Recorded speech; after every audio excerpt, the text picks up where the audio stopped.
Hi everyone, in front of me I've got a Redmi Note 11 Pro Plus, and let me share with you how to reset up preferences on this device.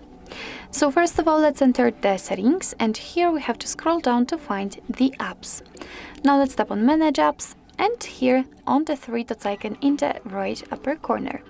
As you can see, on the third position we've got the option we're looking for, so let's enter, and here your device will simply inform you what it will reset. So it will reset all preferences for disabled apps, disabled app notifications, default apps, and background data restrictions for apps. What's more, no worries, you won't lose any app data, so just tap on Reset Apps. And basically that's all.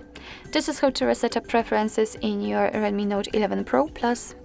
Thank you so much for watching. I hope that this video was helpful, and if it was, please hit the subscribe button and leave the thumbs up.